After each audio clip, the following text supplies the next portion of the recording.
Sijil pencapaian tempat kelima hingga tempat pertama.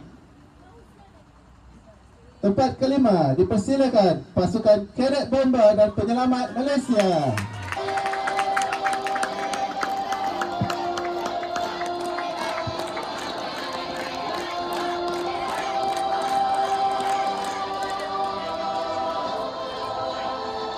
Sijil pencapaian tempat keempat dipersilakan Persatuan Pandu Puteri Malaysia.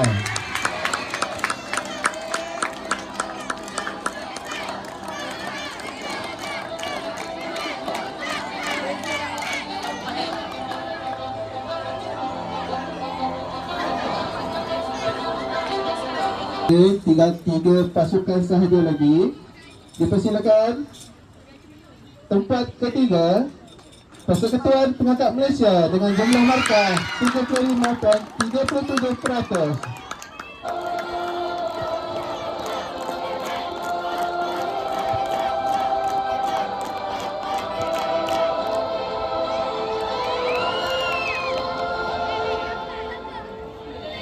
Tinggal 2 pasukan sahaja lagi. Agak-agaknya siapa Johan ni?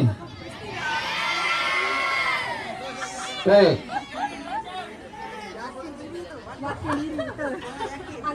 Sebelum kita pergi ke Johan dan juga naik Johan pertandingan, suka untuk saya umumkan terlebih dahulu ketua pelantun terbaik bagi pertandingan ini, boleh?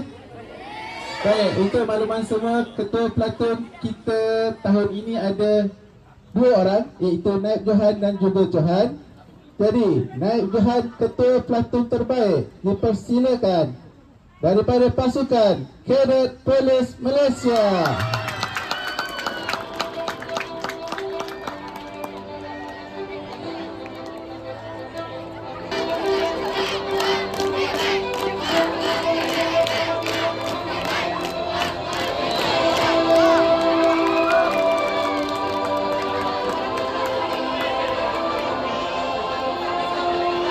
Johan bagi ketua pelantun terbaik dipersilakan daripada pasukan Kadet Remaja Sekolah.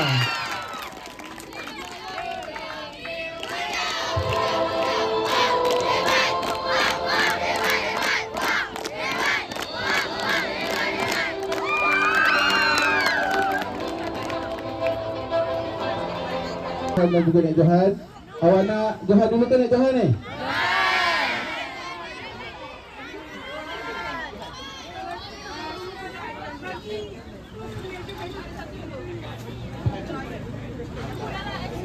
Johan bagi pertandingan kawat kaki peringkat SMK Sungai Kertas tahun 2026 bersatu melangkah jatuh kepada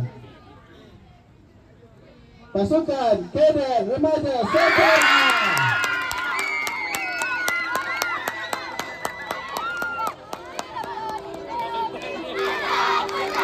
Dengan ini mendapatkan pasukan Kadet Polis selaku Naib Johan.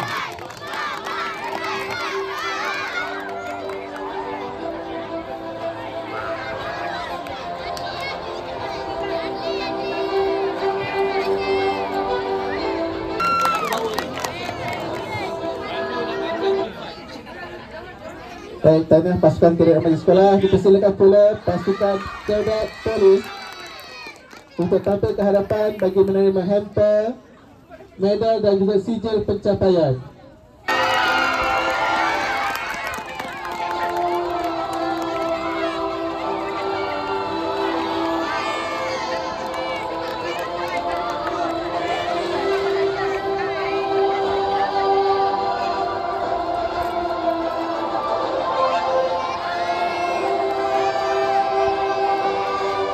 Kepada para pemenang dan syabas kepada semua pasukan yang telah menunjukkan semangat yang tinggi. Sebagai tanda kenang-kenangan, pihak majlis berbesar hati dan sukacitanya bagi Puan Fazlia binti Hamzah selaku penolong kanan co-curricular